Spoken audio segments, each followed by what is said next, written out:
கடந்து செல்வோம். கடந்த வாரங்களில் நம்ம 2 வாரங்களா பார்த்தது வைட்டமின் பி 12. வைட்டமின் பி 12 பற்றின நிறைய கேள்விகள், நிறைய சந்தேகங்கள் நமக்கு இருந்தது.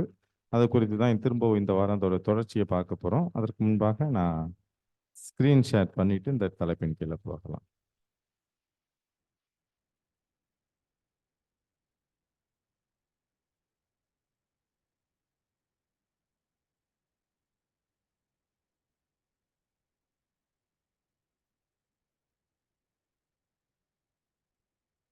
ஒரு வசனத்தோட ஸ்டார்ட் பண்ணுவோம். 2 தீமோத்தேயு 1:13.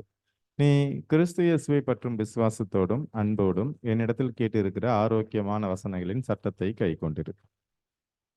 விட்டமின் பி 12 அப்படின்றது பொதுவாகவே நம்ம எல்லாருக்கும் தெரிஞ்சது. அது அனிமல் புரோட்டீன், அதாவது அசைவ உணவுகளில் தான் இருக்கும், வெஜிடேரிய உணவுகளில் இருக்காது அப்படிங்கிறது தான் நம்மளுடைய மெயின் தீம். பட் கடவுள் மனிதனை படைக்கும் பொழுது அவர் என்ன பண்ணுறாரு, அந்த தோட்டத்தில் இருக்கிற பழங்களை தான் கொடுக்குறாரு. வெறும் கொட்டை உள்ள பழங்களையும் காய்களையும் தான்.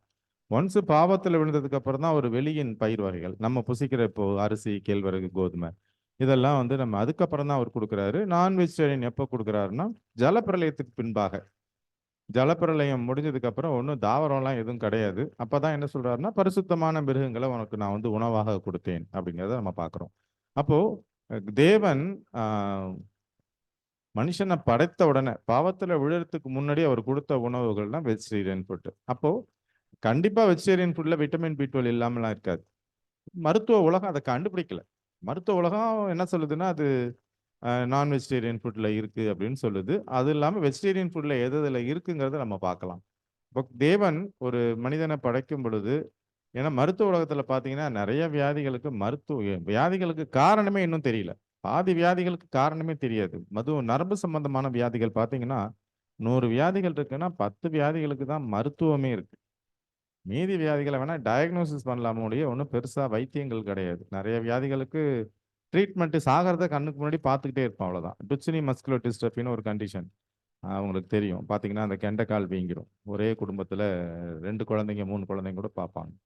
அதெல்லாம் வியாதியை டயக்னோசிஸ் பண்ணலாம், ஆனால் என்ன கிடையாது, ட்ரீட்மெண்ட் கிடையாது. ஸ்பைனல் மஸ்குலர் அட்ரோஃபின்னு ஒன்று இருப்பாங்க. கழுத்து மட்டும் ஃபங்க்ஷன் ஆகும். கழுத்துக்கு கீழே பார்த்தீங்கன்னா ஒரு உறுப்புமே ஃபங்க்ஷன் ஆகாது. ஒரு தற்பாரு ஃபேமஸான ஒரு ஸ்டீஃபன் ஹாக்கின்ஸ், அவர் பார்த்தீங்கன்னா அந்த எஸ்எம்ஏ வெறும் பிரெயின் மட்டும் ஆக்டிவேட் ஆகும், நல்லா ஆக்டிவாக இருக்கும். இதுக்கு இங்கிட்டு ஒரு ஃபங்க்ஷன் இருக்காது. நாங்கள் அந்த குழந்தைங்களை படிக்கிற காலத்தில் அந்த மாதிரி கேசஸ் பார்த்துருக்கோம். சுத்தமாக மூமெண்ட்டை கையை ஆசி இப்படி வேணால் இப்படி செய்வாங்க, அவ்வளோதான். வேற எதுவுமே மூமெண்ட் இருக்காது. இது மாதிரி நிறைய வியாதிகளுக்கு வைத்தியமும் கிடையாது, கண்டுபிடிக்கலாம். அப்போ மருத்துவ உலகத்தில் நிறைய வியாதிகளுக்கு காரணம் அன்னோன், தெரியாது அப்படின்னு சொல்லுவாங்க. இல்லை பிரைமரி அப்படின்னு ஒரு ஒரு வியாதிக்கு காரணம் பார்த்தீங்கன்னா 2ஆ டிவைட் பண்ணுவாங்க, பிரைமரி, செகண்டரி. பிரைமரினா தெரியாது. அப்படி இருக்கும்போது கண்டிப்பாக விட்டமின் பி 12 பற்றின நாலேஜ் வேணால் உலகத்துக்கு இல்லாமல் இருக்குமா ஒழிய, பட் அப்படி கண்டிப்பாக என்ன இருக்கும், வெஜிடேரியன் சோர்ஸில் அது இருக்கும், மினிமலாக வேணால் இருக்கலாம். ஸோ இந்த ஒரு இதில் நம்ம கடந்த முறை பார்த்தோம் விட்டமின் பி 12 எவ்வளோ நமக்கு டோஸ் தேவை, அது என்னென்ன எப்படி நம்ம பாடியில் அப்சர்வ் ஆகுது அப்படிங்கிறதெல்லாம் பார்த்தோம். அந்த விட்டமின் பி 12 நீங்கள் சாப்பிட்ற சாப்பாட்டிலேருந்து ரிலீஸ் ஆகணும்னாலே அதுக்கு என்ன வேணும், ஹைட்ரோக்ளோரிக் ஆசிட் வேணும். வயிற்றுக்குள்ளே இருக்கிற அசிடிக் மீடியம், அமிலத்தன்மை வயிற்றுக்குள்ளே இருந்தால் தான் அது என்ன ஆகும், ரிலீஸ் ஆகுங்கிறதெல்லாம் நம்ம கடந்த முறை பார்த்தோம். அது விட்டமின் பி 12னால என்ன யூஸ் அப்படின்னா, அது இரத்த சிவப்பணுக்கள் உற்பத்திக்கு அது ரொம்ப ரொம்ப முக்கியம். கடந்த முறை பார்த்தது இரத்த சிவப்பணுக்கள், அந்த எம்சிவிங்கிற ஒரு மீன் கார்பஸ்குலர் வால்யூம் 80க்கு மேலே போகுது, 85க்கு மேலே போகுதுன்னா அது என்னது, விட்டமின் சத்து குறைபாடுனால வர ரத்த சோகை. 76 75க்கு கீழே போச்சுன்னா அது இரும்பு சத்து குறைபாடுலாம் கடந்த வாரங்களில் பார்த்தோம். சரி, காமனாக விட்டமின் பி 12 60 வயசுக்கு மேற்பட்டவங்களுக்கு அதிக வாய்ப்பு இருக்கு. இப்போ அம்மா சரஸ்வதி இருக்காங்க அப்படின்னா கை கால்லாம் மொய் மொய்ன்னு இருக்கும். அம்மா இருக்கிறாங்க அப்படின்னா அவங்களுக்கெல்லாம் பார்த்தீங்கன்னா அந்த கை கால் நம்பனஸ் இருக்கும். ஒரு மாதிரி அவங்க சொல்றதே பார்த்தீங்கன்னா மொய் மொய்ன்னு பிடுங்குது, நைட்டில் தூங்கவே முடியல அப்படின்னு சொல்றாங்கன்னா அதுக்கு காரணம் வைட்டமின் பி 12 டிஃபிஷியன்சி.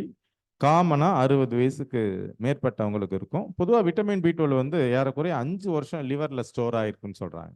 லிவரில் ஸ்டோர் ஆகிருக்கும். 6 இயர்ஸுக்கு மேலே இது காமன். ரெக்கமெண்டட் டோசஸ் இவ்வளோ இருக்குது. பொதுவாக அடல்ட்டுக்கு பார்த்தீங்கன்னா 2.4 மைக்ரோகிராம் தேவை ஒரு நாளைக்கு அப்படிங்கிறத பார்க்கலாம். சரிங்க. முதல்ல விட்டமின் B12க்கு காரணம் ஃபர்ஸ்ட் சாப்பாடு இல்ல. சரியான ப்ராப்பரான சாப்பாடு இல்ல. அதுதான். அது என்ன காரணங்கள் பார்க்கலாம். 2வது மருந்துகள், மருந்து மாத்திரைகள். இப்போ நெறைய பேருக்கு இந்த அல்சர் ப்ராப்ளம் இருக்கு. இப்ப இருக்கிற 3 3 1/2 வயசு குழந்தைக்கு நாங்க பார்க்குறோம்.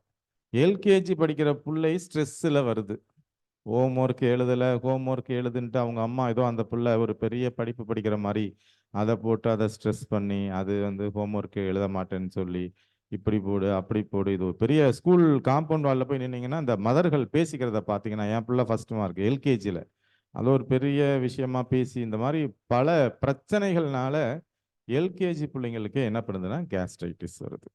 அப்போ எல்கேஜி பிள்ளைங்களுக்கே நாங்க வந்து ஒரு இந்த ஜோல் குரூப் பார்த்தீங்கன்னா, இதுல எஸ்மோபிரசோல், லான்சப்ரசோல், ஒமிபிரசோல், பேண்டப்ரசோல், ராபிபிரசோல், ரானிட்டிடின் இது போல ஏகப்பட்ட இந்த மருந்து மாத்திரைகள் இந்த ஜோல் குரூப் இருக்கு. இந்த ஜோல்ல குழந்தைங்களுக்கு பொதுவா லான்சப்ரசோல், எஸ்மோபிரசோல்ங்கிற 2 மருந்து கொடுக்குறோம். அப்போ அது எல்கேஜி பிள்ளைங்களுக்கே 3, 3 1/2 வயசு பிள்ளைங்களுக்கே நாங்க என்ன பண்றோம்னா போடுறோம். அட்மிஷன்ல இருக்கிற எல்லா குழந்தைக்கும் ரானிட்டிடினோ இல்ல பேண்டப்ரசோல் ஏதோ ஒரு இன்ஜெக்ஷன் போடுறோம் ட்ரக்ஸ்னால.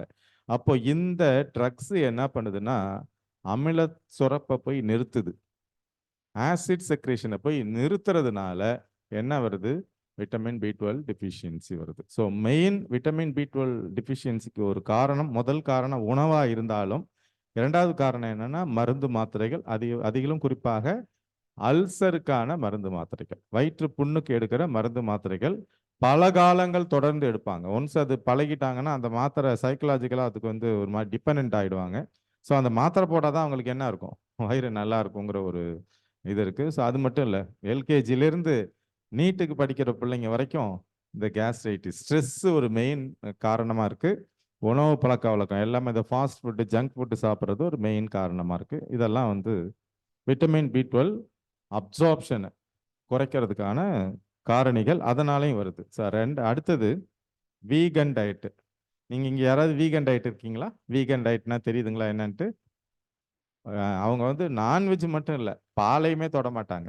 ஸோ பால் சம்பந்தமான எந்த ஒரு ஃபுட்டுமே அவங்க வந்து சாப்பிட மாட்டாங்க. ஸோ வீகன் டயட்ல இருக்கிறவங்களுக்கு விட்டமின் B12 டெஃபிஷியன்சி வர்றதுக்கு காரணம். ஏன்னா அவங்களுக்கு நான்வெஜ்ஜும் கிடையாது. அதுல விட்டமின் B12 கிடையாது. 2வது தயிர்ல விட்டமின் B12 இருக்கும். தயிர், மோர்ல புளிக்க வைக்கப்பட்ட உணவுகள்.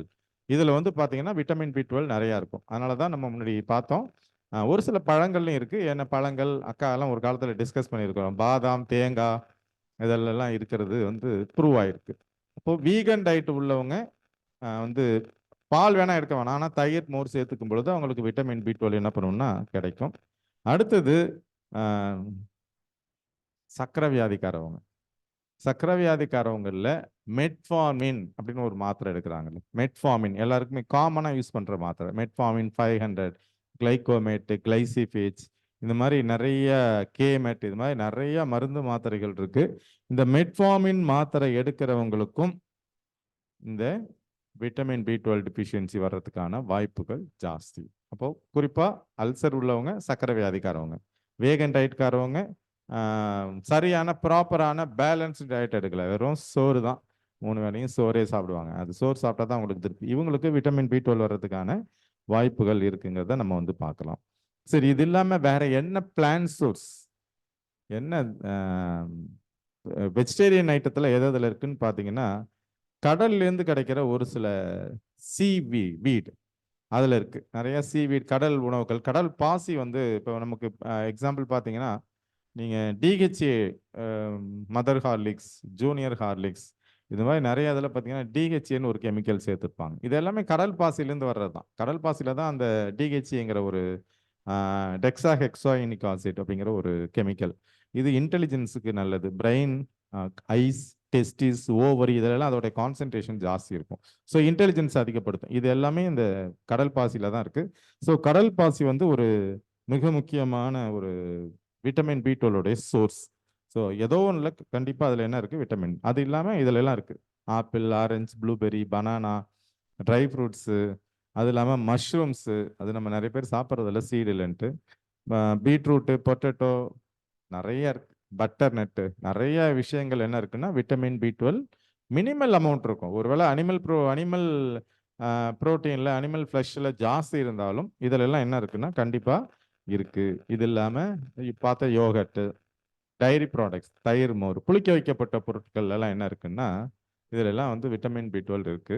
ஸோ கண்டிப்பா கடவுள் வெஜிடேரியன் ஐட்டத்தையும் வச்சிருக்கிறாரு.